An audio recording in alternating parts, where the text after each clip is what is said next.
Hey, cheers to Korea. Welcome aboard, my friend. Let's look at things on this Tuesday. What about Fat Tuesday for the Catholics? I don't know when that is, but I always say Fat Tuesday. I'm more Catholic, but it's a universal religion, right? So, cheers to that. Some good chai, my friend. Put some turmeric in there. Put some ginger, black tea, and a lot of love. So I gave you the ingredients. Go out there and try it out. I'm hosting it today. It's Tukoria, another episode, another reflection, introspectives, takeaway from the World Championship trials in Eugene. I think these are my final maybe words coming out of it. There's one thing that looms large and big is that we have a common fiber. We have a common thread that connects us all is our humanity, our souls. Our ecosystem is so intertwined. We fragment it to our own peril. So that's what I'm talking about when it comes to professionals, when it comes to celebrities, when it comes to people we idolize and look up to. I think at the end of that day, when you look at it, we all have a common ancestral path. I might be stretching it, but I think that's what I found out. I think having been in the sports for so long, you have to start seeing things somehow in a way that is more introspective, reflective, and sober because I encountered very, very interesting athletes, very interesting human beings, close and personal. You see them on TV, then you see them close. You kind of analyze them differently. I think the reason why I'm talking about is because when I talk about more thing whom I didn't see close and personal, sometimes we are indifferent. We kind of just say, oh, the time she ran was blah blah blah. She didn't run good, which is part of analysis. That's what sportscasters, journalists. Maybe I'm a journalist. I don't know. I haven't given myself that title, but I have a new shirt that says, what is it? Real man. I don't know what's in the back. Let me see. Let me turn around. Can you see it? Real man. You can read the rest of it. That's it. My wife thinks I am that real man. Well, it's time to brag. But beyond that, let me go back to what I was talking about. Sometimes you have to advertise what you are wearing. Hold on a minute. Let me take a sip because good chai, by the very, very. This is just top tier chai. By the way, Yelp can tell you these 6 stars, not 7, not even 5, 6. Why did I say 6? Yeah, it's 6. So going back to World Championship trials in Eugene, I have a few things that I find that are very, to me, I think they build me as a person because sometimes it's not just about athletes, it's about me. And I think my take is that I, the pain, the sufferings, the lifestyle of an athlete is not something people understand very much. I do. I think I went through that at a certain level where the training can be rigorous, brutal, unforgiving. Your body is wants to shut down. Your coach is calling you all kind of names. You are pushing yourself to that level where not everybody can go. And you are doing this with one goal in mind, to win or to make the team or to go win the gold medal. And when you encounter these athletes, I'll go ahead and just mention a few. Like, let me just start by Donovan Brazier. I think when I saw him after the race, you can tell that when you accomplish your goals, I think you are in what I call the third heaven. People call it the cloud. I think these guys just, when you get there, you only the only person who can express those emotions. And so when I talked to him, something was huge about this person, this 800-meter runner who is going to the World Championship, is a national champion here, is that he knows himself. Know thyself. I think the biggest takeaway when I talked to him, asking him about moments of brilliance, moments where it's microsecond decision process and how do you decide. And there's a moment, if you guys watch, where He sees a wall, he sees human beings, and there's no way out beyond that. He wants to win, but there's a barrier, and there's an opening. And I talk about this in my other episode whereby he sees paradise, and he's like, well, that's where I belong. And I ask him, hey, so how did that work out for you? You say you don't teach that. And I think that is the level of that's the strata, that's the stratosphere of the athletes of his caliber. He's a world champion. He's come full circle after injuries and all that. And I could sense that he can go to bed and says, I got there. He had a supporting cast that was just phenomenal. I wish those are interactions I enjoyed, and they kind of, for me, solidifies the humanity, the fact that there's some people who are just special. And I think Donovan Brazier coming out of this World Championship epitomizes that. And I think even when you see the second guy, Cooper, what's the name? The young 16-year-old phenom, Cooper Lockenhaus. The guy just out of nowhere, he was seventh coming into the home straight, and this guy finds something in 16-year-old body and mind, and just wheels people in and goes second. And by the way, if the field was to be stretched a little bit more, could he have beaten somebody like even Donovan Brazier and be the national hero? That's a story for another day because he's 16, but he, excuse me, hold on. That's what we are looking at. We are looking at Donovan Brazier, I think is almost 30. This is 16-year-old. Excuse me. Something is not right there. So that's what I'm looking at. I'm looking at these phenoms. I'm looking at these moments whereby I was there to witness, interact with them after the race. There's one thing I'll dwell with the Cooper Lookenhouse family is to see that his father was a miler in high school, A1. His brother was another juggernaut in running a 150 guy in 800 meters. So you can see the middle distance. And what does that tell you?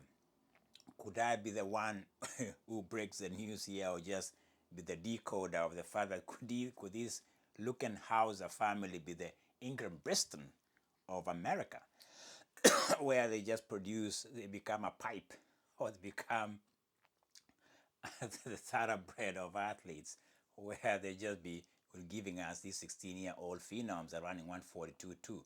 But the 142.2 is not only fast, is supremely exceptional.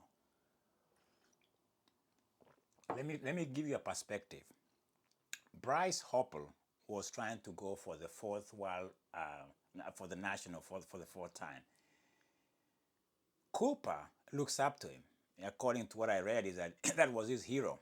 I wonder, when you see that you're passing your hero who's laboring and he comes third, you're second, how do you go home?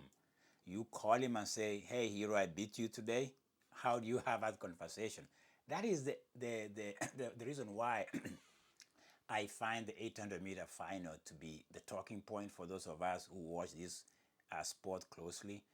You have a guy who has been a national champion 3 times, trying the third one. You have a guy who wins it coming from injuries, world champion. And right there between, something is wrong here, but I don't care. Somewhere between there is a 16-year-old going 3 seconds personal best to go 142. He's the youngest guy going the world championship. I won't let this stop me, will I? So that is the combination. And behind him, the fourth guy was Josh Howie, who had sacrificed. He became a sacrificial lamb in the final and comes fourth, but he still runs incredible time. The fifth guy is Brandon Miller, whom I thought is going to make some incredible. He runs his best time, but he doesn't make the team. That is the depth of 800 meters in America at the moment. That is the power of the 800. That is the talking. That is a conversation in the 800. I say this with reverence because that is my bread and butter, 800 meters, and I can dissect it from the back, the front, and the middle, and everything. And I think for me, what I saw there, is quite refreshing. There's one thing I'll hold back about Cooper Lookenhouse is that he's 16. He's running almost what people run at the prime, 142s, and he's 16. And the last time we saw somebody doing that was Alan Webb, a miler who came out of high school, broke high school records, and the cameras were already anointing with the next big Jim Ryan of 1960s, and when in Mexico, where he was like phenom coming out of high school. But Alan Webb is quickly anointed. I think he gets a contract with Nike. I don't know which company. I don't remember that. And the running fraternity was like, this is the next big thing. He's the next blockbuster of track and field in 800 or in the mile, 15. How did that pan out? So he's 16, this young guy, Cooper. I won't be the quickest guy to say he's going to be the next big thing. I'll hold back everything I want to say about him. I was privileged to talk to him. The family has a DNA. I think he's the most accomplished of his family right now. He's a Jacob Engriston right now of the family. He goes to the World Championship. If he medals at the World Championship, well, the conversation changes completely. But he's still 16. Moa Thing, let me just give you why we have to be cautious when they're young. Moa Thing won the gold medal in the Olympics. That was COVID Olympics. You remember that? And everybody was like, she ran 154. She had the best times. And then you see what happens. There's a lot in athletics that you cannot predict. Injuries, mental capacity to endure, the limelight, the expectations. Is 142 for Cooper now. People, they don't care about 142 anymore. They want 141. People might be saying, he's going to beat Wanyonyi. He's going to be the guy who's going to be, we are looking at world record from this guy. That script is not good for athletics. It never works. You can never write a script for athletics. You cannot be futuristic. You can be as present as possible, enjoy the moment, which I did. But again, there are analysts who will just look at 10 years from now. People are talking of 2028 LA Olympics and how it's possible that this guy might be the biggest representative and the potential gold medalist in the 800. Possible. But again, let's see how it pans out. He had a 145 coming in the final. He runs a 142, and there you have it. So the 800 becomes a talking point for me, the conversation for me. The women were flat. I don't know, Roisin was the winner. It's a flat event. I think she makes the World Championship. I don't think they make it through the rounds. The team is so weak for me. But again, there could be surprises, but I don't see it. I think women in general, in the distance pool of athletes in America at the moment, other than Nikki in the 15, who seems to have a great finish. She's very capable of running with the best around the world. She makes through the rounds. That's just my crystal ball. Kind of, it's not biased, it's just being realistic. The middle distance depth and quality and the taste that I had watching the trials in Eugene and the women is very iffy. I think it's been flat for a while. I don't think we've had great in distance running in America, even middle. More thing is why people are saying she could be the one, because even Nia Harkins, Wilson, and then we have the surprise. So I don't think that's anything to talk about. I think the other thing I was going to dwell on a little bit on my reflection here is the fact that I think for me, as somebody who's been talking athletics from last year in the Paris Olympics, where I opened this channel for myself and for my subscribers, whom I really appreciate, is that there's a human component I can never belittle, or I can never let it not be present. You notice I do this a lot. I humanize it as possible. It became even more stronger for me when I encountered these athletes. The Grant Fisher giving me a moment where I could just talk to him, get a sense of his humanity. Nico Young, who gave me a moment. This guy is an introvert. He's very shy. He doesn't like camera. He doesn't like talking to people. And he's a lone ranger, but he's a great, great athlete. Cole Hawker is Very shy indeed. And this is one thing, other than the fact that he had let his emotions show at the end of the race, these guys are very introverted. You can sense that. Though I have to say, Grant Fisher is the one that I saw when everybody else was done, everybody had left. He was still the only athlete that was still on the track, signing autographs, intermingling with fans, and that was incredible for me. It was a beautiful thing to watch. I don't want to forget Valerie Hellman, the discus darling thrower from America. If you haven't seen that woman, she knows how to get that discus into 71 and beyond meters. She wins the national championship. Her husband was there today. This time around, she comes around, and I was there. I took a picture with her. I asked her this, and I'm very proud of my conversion sometimes. Where's your son that we saw during Prefontaine Classic? She just smiled and says, "Ha, you've been watching me." Not to say I've been stalking you. No, she was impressed the fact that I'm including somebody she cares about, her own son. So those are the moments for me that stays with me. They kind of stays, and they humanize everything about athletics. When you encounter this moment, I had a moment with Katie Moon, the pole vaulter. You can see that they just enjoy when you respect them, and you are curious about more than you are curious more than just saying picture. I think for me, it's an art I think I have, and I think it's just the person I am. How do you interact with somebody? And I think if you've been following them well enough, then you find something to throw in there and you get their attention. And that's what I did, and I enjoy that. I take that as something I build on, and I think even people like Noah Lyles, people are just watching those moments of him and Kenny Benarek pushing at the end. People are saying, "Oh, I had somebody saying, oh, more drama now." Listen, track and field demands attention, and those are the attentions we want. I don't think they are malicious. I don't think they are out of line. I don't think there's something that is to be sensationalized, but what you care is a camera, the TikTok moments. We like to pop these things. I don't think Noah Lyles is what people think he is. He's a professional. He's a guy who knows his art. He loves track and field. He's the ambassador. He's a brand. He's a face. He has his own empire he's trying to create in track and field. I love him. He spoke very well. He's going to Europe. He talked about that. Ask about the Kenny thing and the pushing. Is like, there's nothing there. And there's nothing there really for me. Personally, I'm not even dwelling on it. And I think those are the things that people forget, that these guys, just because he's jumping high, he's beating his chest, sticking his tongue out, he's doing it because the fans wants to watch that. But if you look at them beyond that, they're very smart athletes. They know what they want to do. They want to win.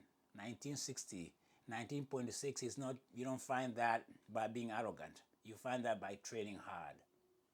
Training hard and overcoming injuries, which he has done. Noah Lyles, to me, is a big boy in the big stage. Even Shakira, I felt bad for her.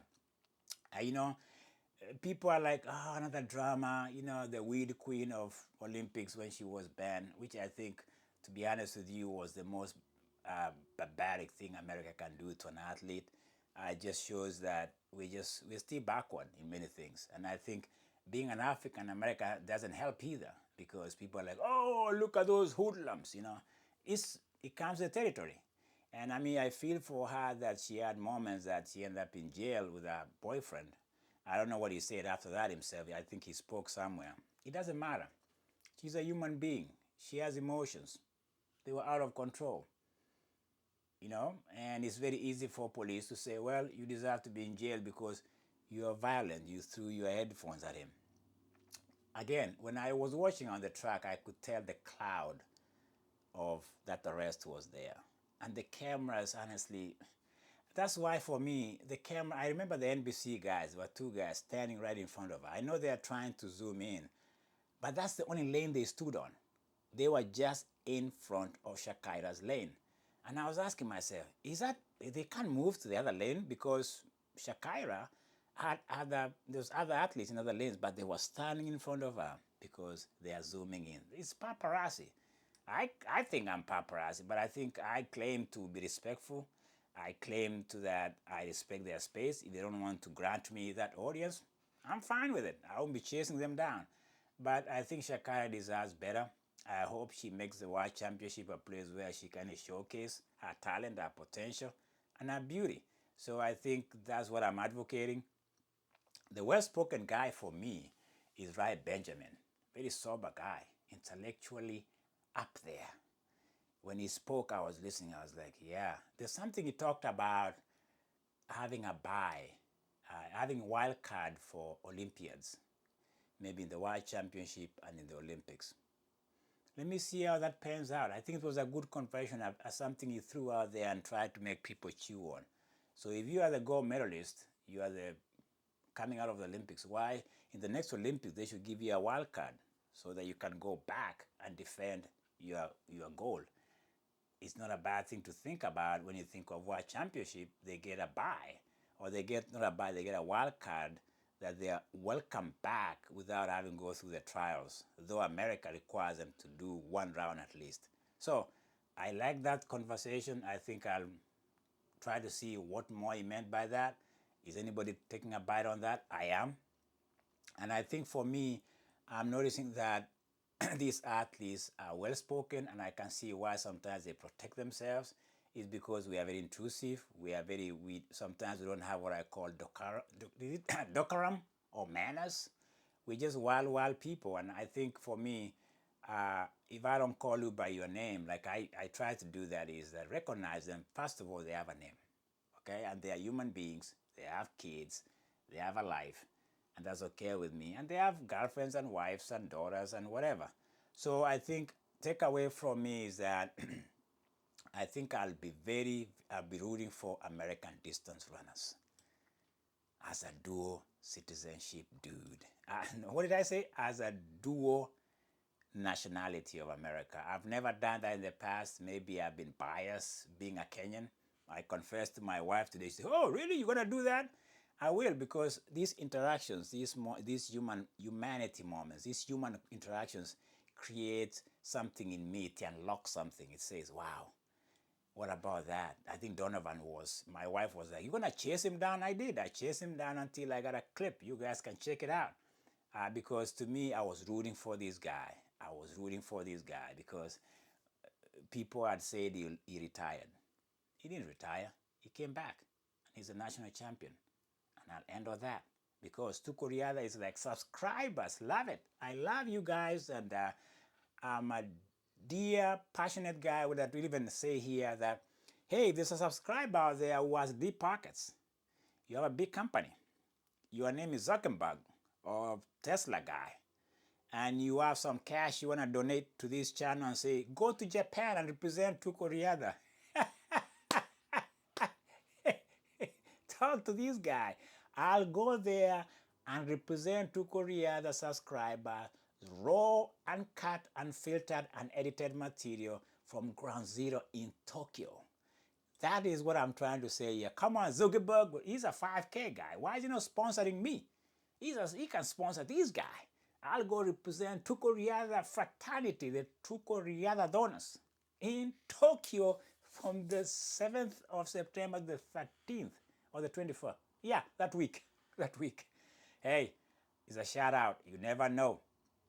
I might get a call from somebody saying, Japan Airlines, Tukuriada, we are going to World Championship. Oh man, what a day that will be. I just threw that out there, guys. If it lands, I'll let you know, because this camera, this chai, and this iPad will fly. Of course, my wife has to go with me because she's a videographer. It's Tukuriada, my friend. Enjoy the other side of the pillow. Chang chang.